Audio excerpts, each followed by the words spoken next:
Subscribe our channel Top Stories CNN for latest news updates. After Florida school shooting, several survivors and victims' parents panned Trump's idea to arm teachers. I honestly believed he was listening and compassionate toward us and did a great job, but as soon as I heard him say we should arm teachers, I was in shock. After pleading with President Trump to enact stricter gun laws during an emotional, tense White House listening session last week, several Parkland, Florida, students and their parents say they are disappointed by his continued campaign to arm teachers. In the wake of the Valentine's Day school shooting at Marjory Stoneman Douglas High School, in which 17 people died, the president has repeatedly touted the idea to arm teachers across the country with concealed weapons as an added layer of security against mass shootings in schools. The teacher would have shot the hell out of him before he knew what happened, Trump said Friday. These teachers love their students. And these teachers are talented with weaponry and with guns. And they feel safe.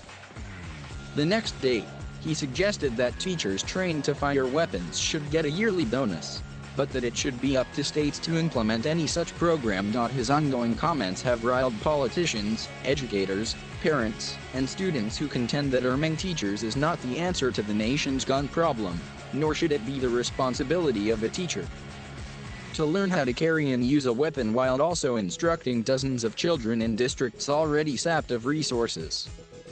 Several students who survived the Florida school shooting, as well as their parents, attended a listening session with the president last week in hopes to persuade him to change federal gun laws.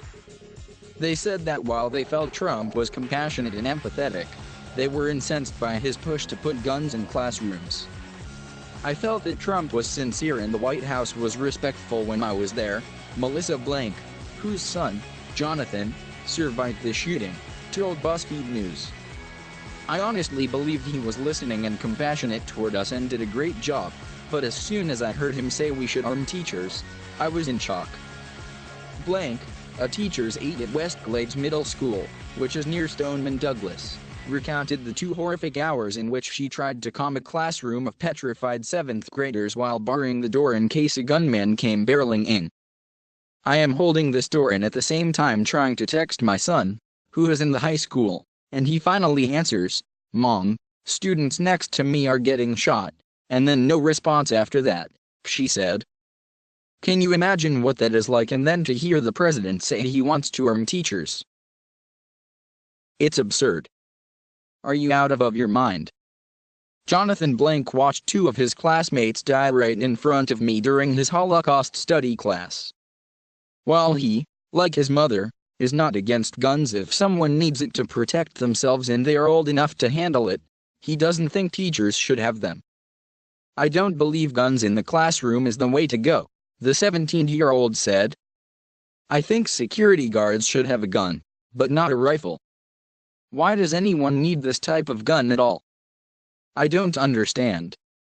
For 15-year-old Justin Gruber, meeting the president was a powerful, emotional, and moving experience, but the school shooting survivor said he does not feel the president is pitching constructive ideas to ensure a gunman can never again walk onto a campus with an assault weapon and open fire. I feel that he wants to make change, but I don't see realistic, sensible solutions, said Gruber, who, like many in his community, is advocating for an assault weapons ban. They are weapons of war.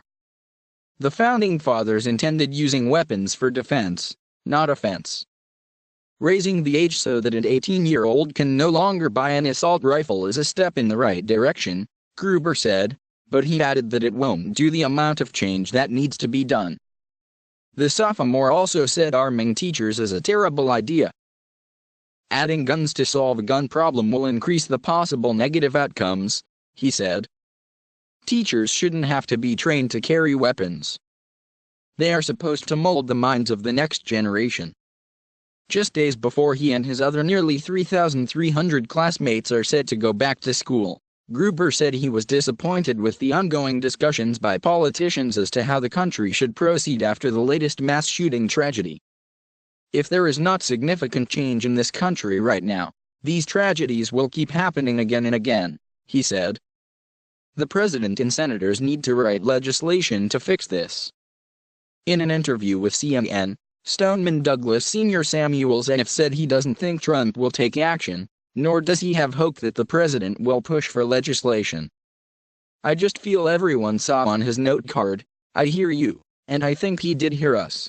But I don't think he was listening to us, mainly because he only listens to people putting money in his pocket," said Zaev, who added that he also does not think raising the age limit goes far enough. "We had a long talk with the president, and I'm sure that right after we left, after everyone was gone, he had a long talk with the NRA," he said. And who is he going to listen to? Instead of arming teachers, Gruber and Melissa Blank say they would like to see that money and resources funneled into mental health programs and tighter school security, such as bulletproof windows, automatic locks, steel-reinforced doors, and more deputies on campuses. "Why would we ever think putting guns where there are children is a good idea?" she said. "My son, he doesn't smile anymore. His head is always down. He jumped and turned pale when he heard a dog bark. We need people in our legislation to help us. We need gun control." To the NRA and any of those politicians who won't help us because of the NRA, I say shame on you. The NRA has lashed out at critics in recent days, pointing the finger at missed opportunities by local and federal authorities to stop the 19-year-old shooter weeks before the attack. In a defiant speech to the Conservative Political Action Conference last week, NRA CEO Wayne LaPierre accused critics of exploiting the Florida tragedy for political gain. "What they want are more restrictions on the law-abiding. Think about that," LaPierre said. "Their solution is to make you, all of you, less free. They want to sweep right under the carpet the failure of school security, the failure of the family, the failure of America's school systems, and even the unbelievable failure of FBI.